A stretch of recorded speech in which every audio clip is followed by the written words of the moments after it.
I've been a nerd for this topic so many years now. The main reason why people don't do it is that they are usually don't have the goal to be the best they can be, and their bosses, their executives, their managers let them be like mediocre. There's no consequences. I mean, they still have their jobs and they still make money, because there's always been a lack of salespeople. So even if you're like half good, you will still keep your job.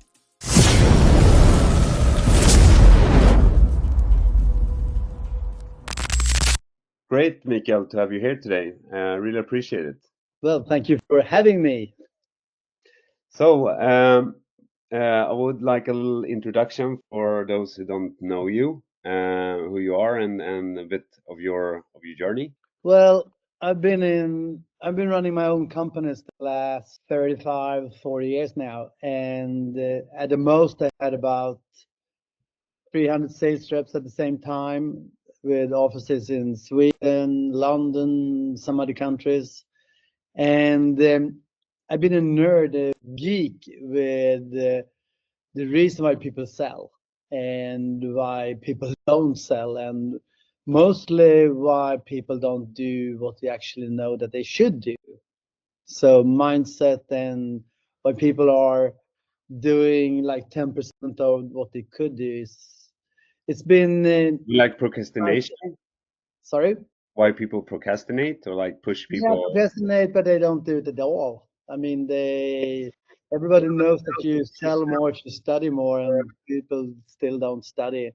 People know that, like the conversation we have just now, is like 95% is how we sound and how we look, and people still don't record their sales meetings.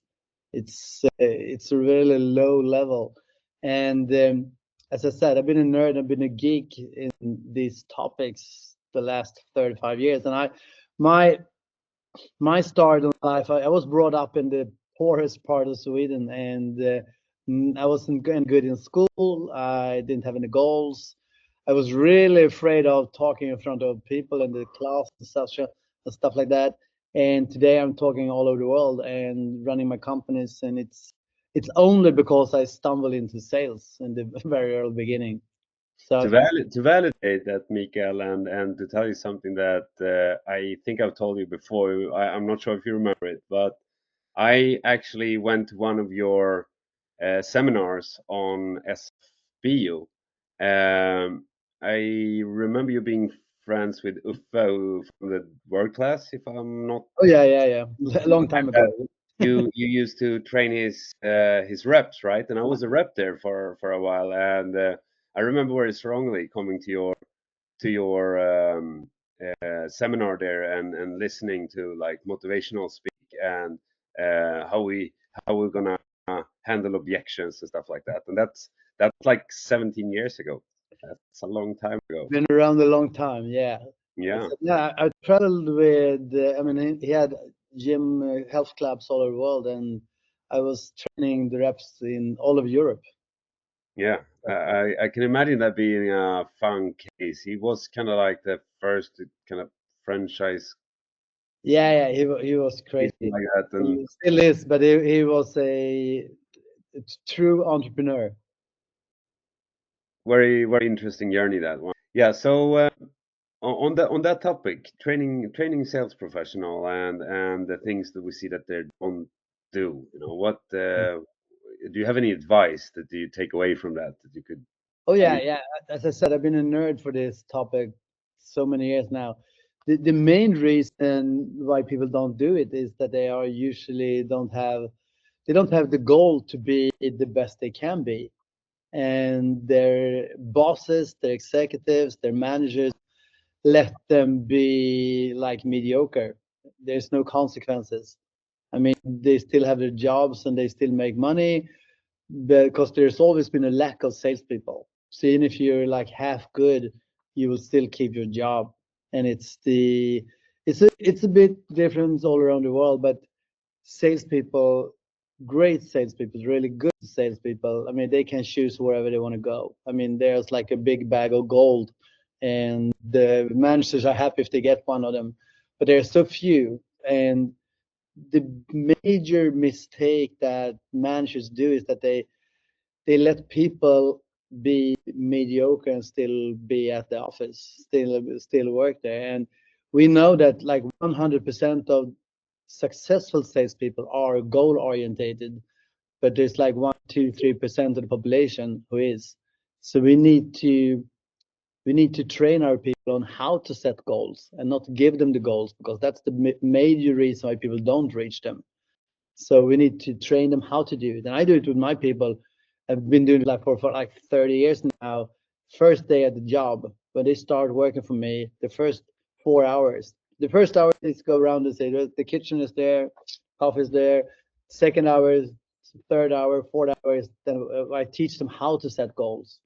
And my major job is to give them the chance to reach them and make them understand if they become really good at sales, they also reach their other goals. Breaking it down, right, into Yeah. small goals and to actionable steps. Yeah, but they need to write them down. I mean, Tony Robbins Institute has this research that I love that says if you write down your goals, it's like 20 times more likely that you'll reach them than if you don't. Yeah, definitely. So Definitely. my reps, it's mandatory. 8 o'clock every morning, everybody sits around the big table and everybody writes down their own goals. Nobody looks at what the other people write, but we want to have 100% of the population in our companies should be goal oriented. They should know why they go to work. Are you referring to the rapid planning method? Um, Yeah, it's part of it, but since I've been around such a long time, I've created my own version of it, and it's pretty easy. But it works. It's the same as if you want to win the Olympics, World Championship in any sports. You don't win them if you don't have it as a goal to be the winner. It's too much work. You don't wake up in the morning and see that you have 10 books about selling on your bedside table. You need to go out and buy them. And people don't spend money on it today. I agree. So you trained a lot of sales teams over the years, Yeah. and a lot of people that's been cold calling and marketing methods and all kinds of. But on the cold calling, what is it that you see that people are missing? They don't prepare.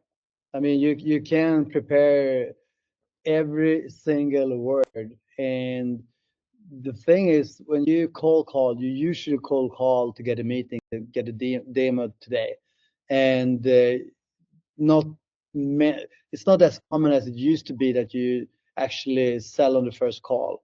Usually call them to get a meeting or a chance to have a demo or something like that. And to book that meeting, to get a meeting, is as hard as selling. I mean, people, I saw some reporters said that 94% of people that's going to buy something starts on social media. So you need to be good at to get the meeting in the beginning.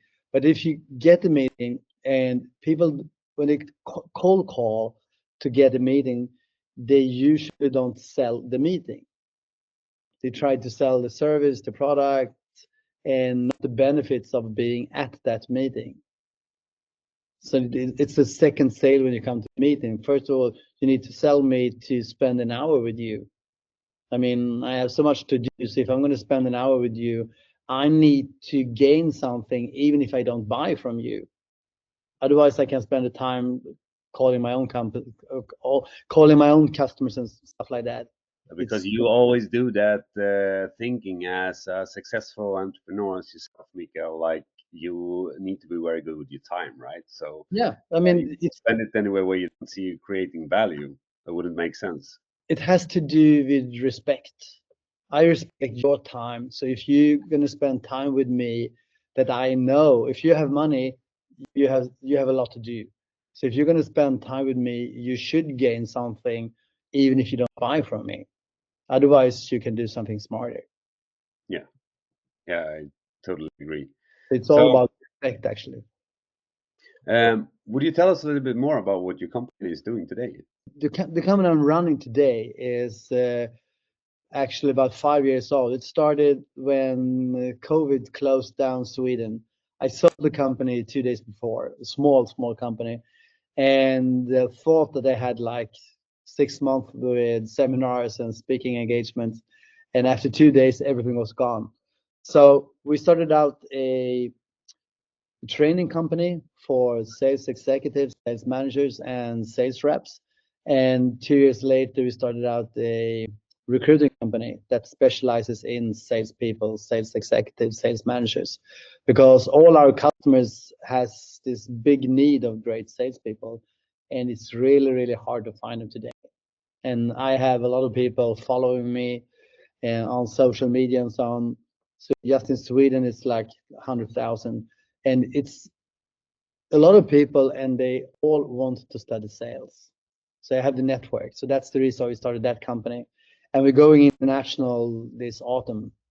So after summer, it's time to go abroad. That's good. That's It's business. good to you on here. I think we're gonna have a lot of people around this format that really could take help of someone like you, Mikael. I also would like to explore and see if we can get even some more info out of you on if you are an entrepreneur and you're scaling a SaaS or you're scaling a mid-size company, and what would you recommend for these people? You have so many different roles in a company, and to structure that and know where to begin in all that, what would be your recommendation? The major thing today, the hardest part is to sit in front of customers, to get the time to sell. So then that's the narrow field that I'm working with. I'm not all over. I am an entrepreneur, and I've been working as it a lot, many years now. But the thing I teach is how to to optimize your sales department. That's the thing I'm working with.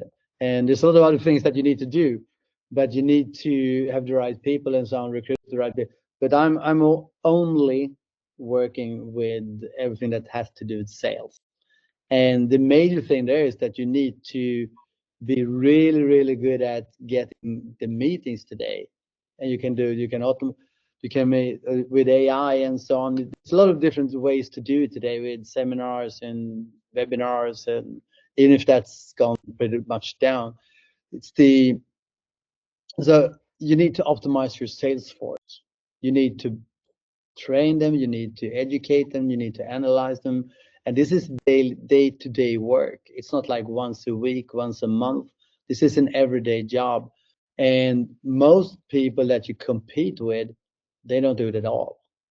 I What would mean, you say to leaders that finding themselves in a stressful environment right now, where they have a problem with their cash flow, it's not consistent, they don't have a performing sales team at the moment, they are investing in salaries at the sales department, and but they're not really there.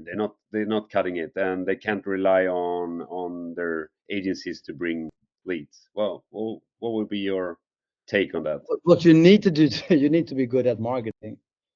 You need to be really, really good at getting the leads so you can call and get the meetings. But when you have the meetings, but since you're gonna be sitting less in front of customers, potential customers, so when you do, you need to be really, really good. It's like a boxer. A boxer who has like 1, 2 fights a year. They practice like twice a day, and most salespeople don't practice at all. It's and they don't analyze. I mean, everyone in sports analyze their teams, their competitions, their practice every day. They video record them. They look at it in slow motion to see every detail. And you need to bring that mindset into sales. And it's like an amateur meeting a pro when it's a good sales rep. I mean, a good sales rep today sells usually about 5, 6 times more than a common one. And if you are stressful, you have a problem, well, you need to focus on sales. I mean, in today's world, people has a well, we don't have the time to practice. We don't have the time to train. We don't. It's so much BS. So it's the major focus on is on how to get more leads, to get more meetings, to get more sales. It's really, really basic. But if you look at companies, and usually if you look at like medium sized, it's like something what they do when they have time left, when they have some time to spare. Well, then we can practice. You need to book it in your calendar every day. I mean, it's like when we're talking now, 95% is how we look and how we sound, and people don't practice. So it's people do it in a really amateur way. Yeah, You yeah, know, I it's the most important in a company, but people yeah. don't treat it like that. I really agree, Mikael. I'm a part of a research group as part of the high level network. We are somewhat 90,000 people in there. I think 40,000 of them is agencies, and there is a lot of back and forth in this group. And some of them are new, some of them are really old in the game, and also the owners and the founders of the companies present in this group, and we get a lot of different questions, right?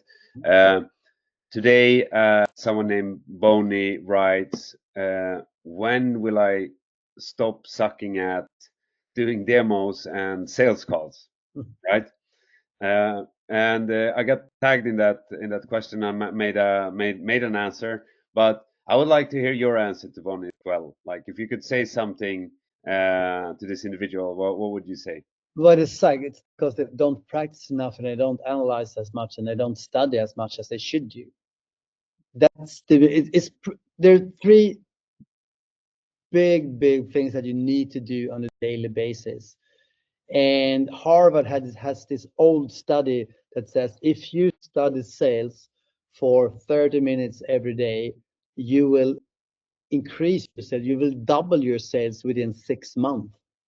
And they claim that if you study for an hour a day, you will triple your sales within a year. So you need to study every day, and you can do it like in net time, like no extra time. You can do it on your way to the job, from your job, at the gym, when you're taking a walk, whatever. But you need to save up for at least 30 minutes, an hour every day. And if you read and listen to the best people in the world, and then record your meetings, record your demos, and so you will see a major difference. So you need to be really good at analyzing what you do when you're talking to customers. And you don't want to hear yourself not asking for the order. I mean, more than 50%, if you go to research, more than 50% that meets a customer doesn't even ask if they're going to buy.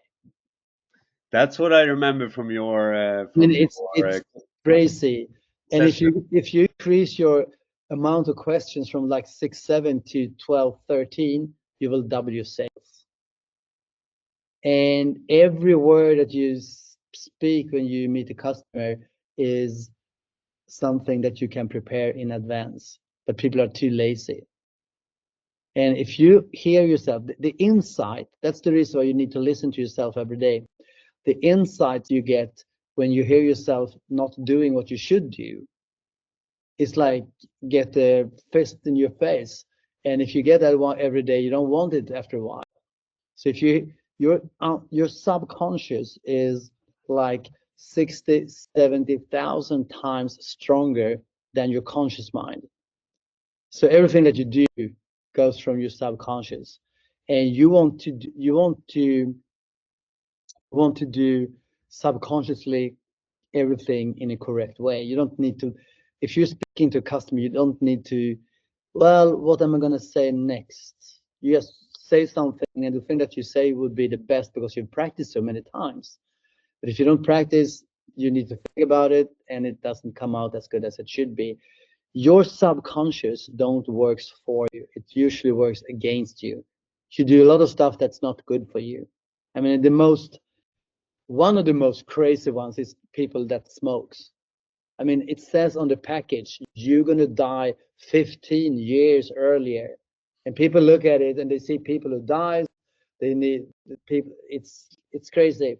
And they still, well, I'm going for that. So your subconscious can make you commit suicide slowly. And you know about it. Everybody that smokes knows about it, and they still do it.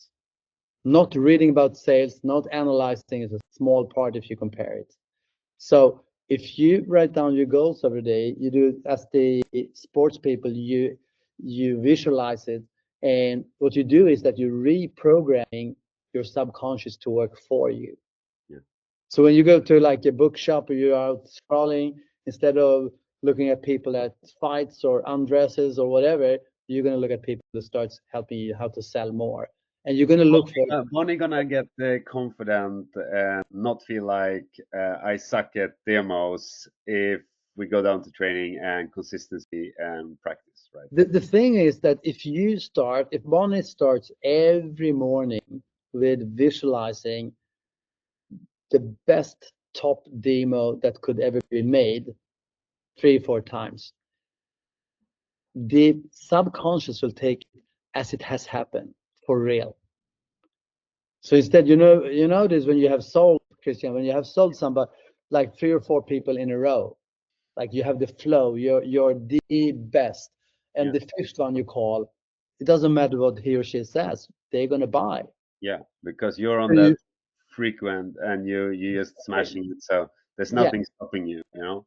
So if Uh, you start every morning with visualizing 3 or 4 times that you have already have sold, your brain will take it as it has happened. yeah, Your brain can't take, well, that's just a fantasy. No, if you can visualize it, it has happened.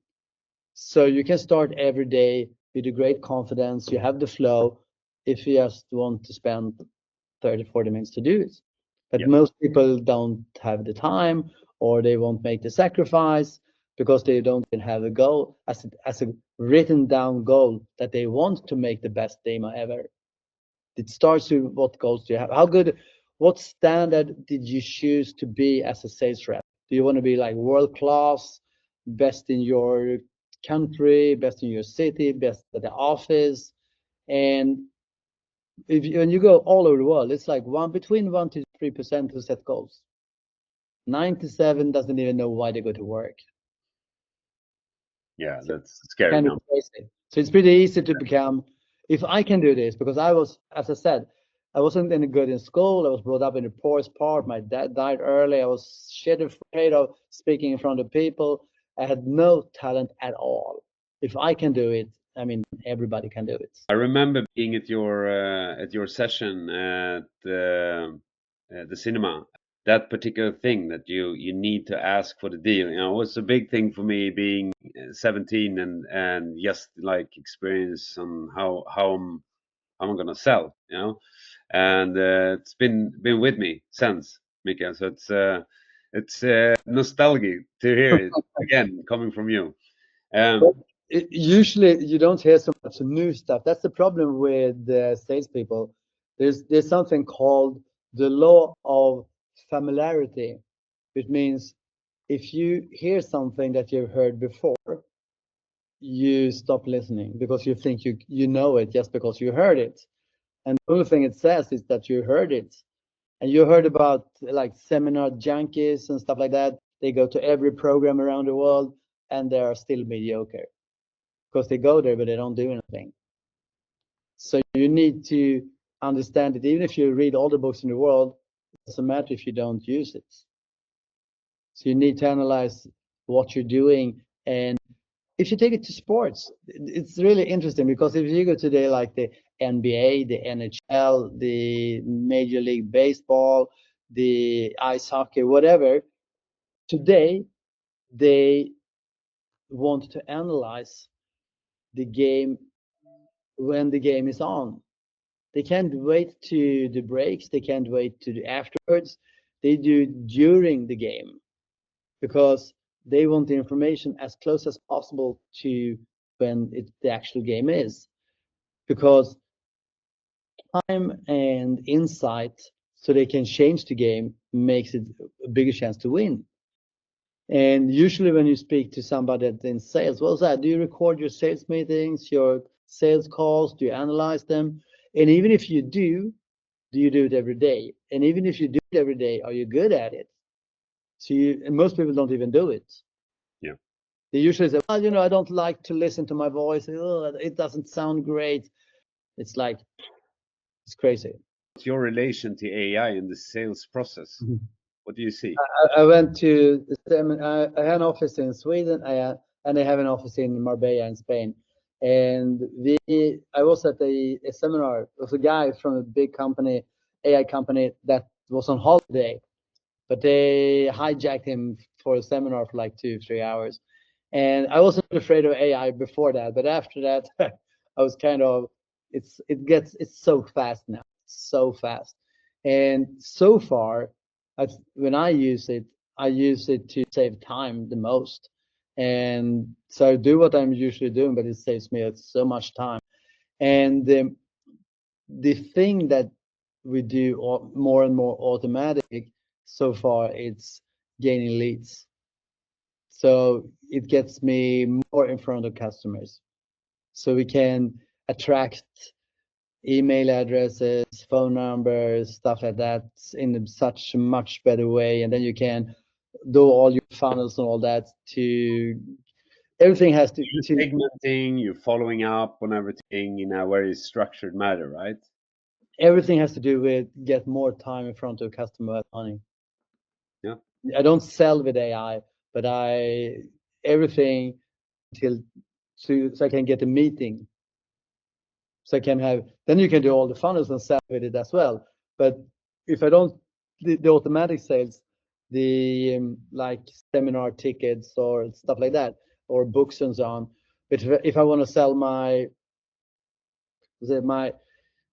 coaching programs or stuff like that, then we do that meetings when we talk to people.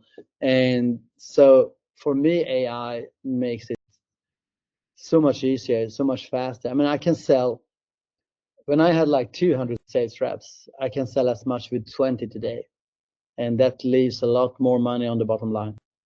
Yeah, yeah, I totally agree. I think it's great here to communicate from someone like you how the usage looks like, because there's a lot of confusion on how to use it, where to jump on. You know, there's a ton of different softwares, so it's very broad, right? But in the end of the day, it's just like you have your processes like they've always been, with the task like there's always been, but there's part of those tasks that are repetitive or Exactly. always going to look the same for a certain segment that a bot do as well as a human. The thing that's coming now, I haven't seen one that's really, really good yet, but I'm sure it comes soon. It's when you analyze your sales call. And you can do it like the written things and so on. But what I haven't seen yet is, because if how you sound and how you look, as I said, if you call somebody, like 90% of the communication is how you sound. And I haven't seen one yet that's actually good at analyze how you sound when you talk to customers. So it's in a good way, in a bad way, and so on. And so I'm waiting for that one, and I'm sure it comes. We're But the other sitting on thing that's something, really, Mikael. We sitting on something actually. So I'm gonna take this opportunity while we're on the topic. So Andreas, good friend of mine, joined in Level Partner for some months ago. It's a Swedish guy who was working as a full stack developer already back in when the nuclear industry started to take shape, and he's been working as closer and in big American, you know, the typically set closer environment. So what he's managed to do now is to set up a module for Level Partner where uh, we can hook up on all your different meeting points that you have. So let's say you're using Zoom, you're using Microsoft Teams, you're using Google Hangout, depending on who you're meeting with. We can hook up and transcribe all of those calls and get them all into an index. And then we have an AI to analyze that index on different points and alarms and sentiments, monologue vs dialogue, for example. It's really up for the sales manager to say, this is the key point. So we're looking for people like you, Mikael, to kind of figure out the best way for people to implement this technique. We have the support for it. We have the technical ability to listen to the transcript and to ask anything about the transcript. when we get someone to use the CRM system and this technique on top of it, to monitoring it all, right? We can do so with financial data, with everything in the company. So basically, you get a GPT where you can talk to your company in real time and get insights, right? Um, Pretty The, cool stuff. the, the only thing is it Kullenberg? No, No, no, no, because I have an Andreas who is AI. Langley, Langley. Okay, because the guy I know who is going to be a guest on my podcast in the future now is he has a company called Astrid Yeah, and analyzes salespeople. And so I'm really excited because it's coming on in a couple of weeks now, and to see if they've sold it, because that's, I mean, I can say the same words that you do exactly, but you might sell twice, three times more than I do because you sound in another way. And that's what I would like to have some AI analyzing. But the thing that I haven't thought about yet is that the most interesting thing for myself is that I will be speaking like 50 different languages. That's inspiring and exciting. And I'm writing now three different books at the same time, and I can have them in any language. yeah, That's no, exciting. it's huge. That that starts. Then you can look a lot bigger out in the world and see what you can do and so on. I used to have a podcast like 4 or 5 years ago where we interviewed it was the largest podcast for entrepreneurs in the Nordic countries here, Yeah, I and loved it. And you had really huge events too. Like you filled up yeah, your room at some point with the salesman or yeah, company yeah, leaders. several thousand people and so on. But the thing, what I took with me after these, it was like 200 weeks, and we finished when we were on top. That was kind of fun. So when it was the biggest, we closed it down and did some other stuff. But we had some people that have been gaining like billions of dollars, and we have them every week for like 200 weeks. We had a finance minister in Sweden, the the prime minister, and so on, and the biggest entrepreneurs and the most successful people every week for 200 weeks. And success leaves traces.